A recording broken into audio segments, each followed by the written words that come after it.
Você precisa confiar.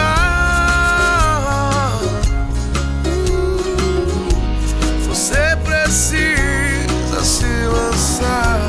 Uma vez meu filho mais velho, acho que ele devia ter uns 7, 8 anos, ele me perguntou assim: pai, você tem quantos filhos? E eu falei: você, o seu irmão e a sua irmã. Ele falou: não, pai, quantos filhos espirituais você tem? E foi uma pergunta que me alegrou muito, porque, na verdade, o que motiva a minha vida e a vida de Paula é fazer discípulos para Jesus. Por onde a gente passa, a gente tem pessoas que são como filhos para nós. Isso nos alegra muito. Muito mais do que a satisfação de realmente estar cantando ou ministrando ou estar ali ou aqui rodando, mas de repente você sentar com a pessoa e poder gerar a vida de Deus na vida dessa pessoa. Isso, para mim, para Paula, é uma prioridade e, na verdade, uma alegria.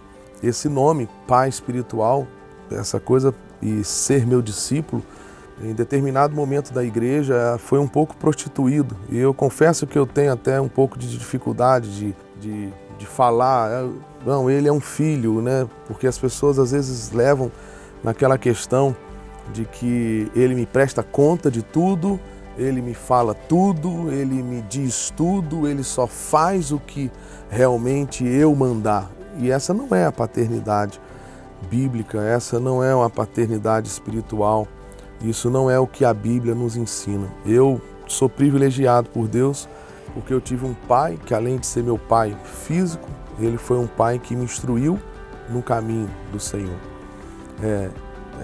Junto com o violão, logo depois que o violão ele me obrigou a tocar, meio que forçou, logo depois eu estava dando algum trabalho assim na rua e ele me chamou e falou bem assim: olha, Deus visitava Adão todo final de tarde, eu vou te visitar todo final de tarde. Todo final de tarde você vai decorar 5 versículos e, por favor, não adianta você decorar aquela coisa assim de uma linha, né? Deus é amor.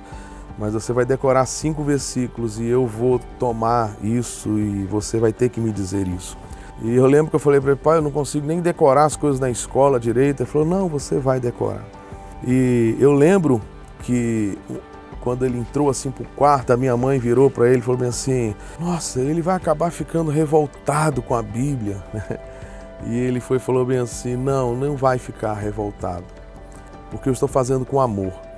E hoje, muitas pessoas perguntam, as canções que Deus me dá são canções que têm frases, têm versículos, propriamente dito, versículos, porções da Bíblia. E tudo isso vem lá de trás, daquilo que meu pai, não só o físico, mas um pai que foi um pai espiritual para mim, ele gerou na minha vida a palavra de Deus. Através da palavra de Deus, eu aprendi a ir para a direita ou ir para a esquerda. E Deus foi tão bondoso comigo na minha adolescência. A gente, ali na igreja, Deus realmente tomou o Cacau, o pastor Carlos, e na nossa adolescência ali, ele sempre semeou na nossa vida, né? Sempre semeou na nossa vida. E desde os meus 15, 16 anos, ele continua semeando na minha vida até hoje. Então é um pai que eu tive e tenho e que gerou na minha vida, e não só na minha vida, e hoje ele faz isso na vida dos meus filhos também. Isso é prova do grande cuidado de Deus na minha vida. E há 20 anos atrás, ministerialmente, Deus nos colocou no caminho do Daniel Souza. Foi outro pai que Deus levantou para minha casa e que profetizou sobre a minha vida e que realmente ligou assim um play na minha vida em que tudo se descortinou e realmente me ensinou sobre a questão do ministério. Não é a questão de música, não é a questão de talento, mas é uma questão de um chamado, de um cuidado que você tem que ter com a noiva de Cristo, um cuidado que realmente você tem que ter com o Senhor. E eu lembro como se fosse hoje, no primeiro encontro que a gente teve, o Dani falou para mim, a gente não está ministrando, a gente não está tocando em um bar, a gente não está tocando para um fã-clube nosso, a gente está ministrando para a noiva do Senhor. E isso nós temos que ter muito cuidado. Então, todas essas pessoas foram pessoas que somaram e ainda somam na minha vida. São pessoas que, quando acontece alguma coisa, ou quando eu tenho dúvida de alguma coisa, eu ligo para elas, e aí é interessante você ouvir isso. Elas não me dizem o que fazer, faça isso, mas elas me levam para a palavra de Deus. Elas me levam e falam, eu vou estar aqui na brecha, vou estar orando para que Deus te dê uma direção. Por isso que eu falei que essa palavra está um pouco prostituída, porque é um discipulado que traz um jugo, que traz um peso, que traz uma intimidade que não é uma intimidade que tem que ser. Então, traz uma cobrança, você tem que fazer o que eu mando, você tem que ir para aquele caminho, não. Aí você tem que levar a pessoa para a palavra de Deus e fazer com que ela ouça a palavra, você tem que orar para que Deus possa direcionar.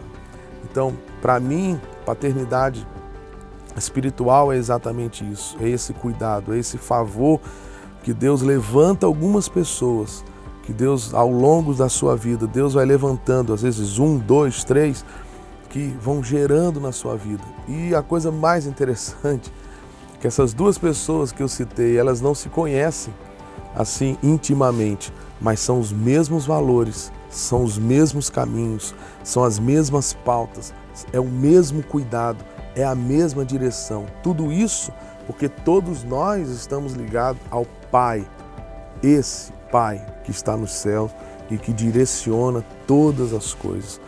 Então, isso é realmente algo precioso no corpo de Cristo, e você só pode viver isso, daí a importância de você ser corpo, de você ser igreja, de você estar no meio do povo de Deus, porque você só pode desfrutar isso se você estiver no meio do corpo de Cristo, da família de Deus.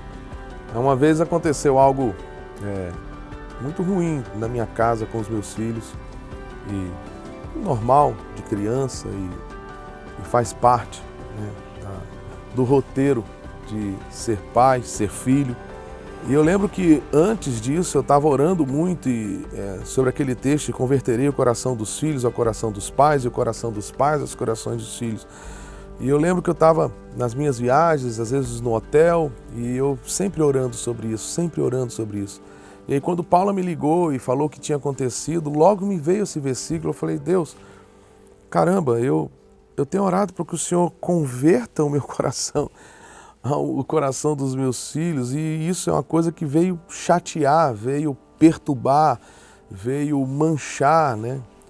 E logo depois a gente se encontrou no aeroporto e a gente fez uma viagem de férias, e foi tudo uma explosão de coisas na semana. E ali Deus, naquele tempo de férias que a gente teve, e a gente pôde tratar aquilo que tinha acontecido, que eu pude entender o que de fato é essa coisa de converter, né? É de fato você entrar no coração do filho e ele entrar, você ser um com ele, é você realmente saber o que passa na cabeça. É muito mais do que como é que você está na escola, é muito mais do que o que você pensa sobre isso. Não, isso um amigo pode fazer, mas o pai, esse converter o coração do pai ao coração do filho e vice-versa, ambos eles estarem indo para um caminho só, a palavra de Deus.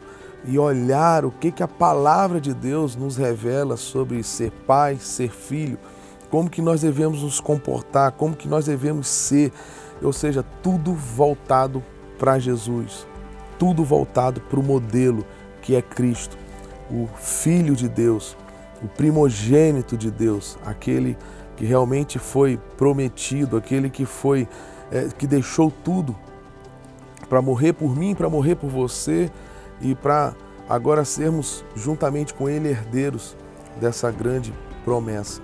Então, nesse tempo, eu pude ver realmente o que é realmente você ter um coração e ter um coração voltado, convertido, quebrado com o seu filho e vice-versa. E desde aquele dia até os dias de hoje, eu vejo que os meus filhos, eles não dão valor à minha palavra porque eu sou um bonzão, porque eu sou o cara, porque eu sou bom ou porque eu tenho bons argumentos. Não, simplesmente porque nós caminhamos para a palavra de Deus, nós caminhamos para a vida de Deus, para a experiência de Deus em nós. E isso é o que tem sustentado a minha casa e é isso que a gente tem caminhado dia após dia. Você precisa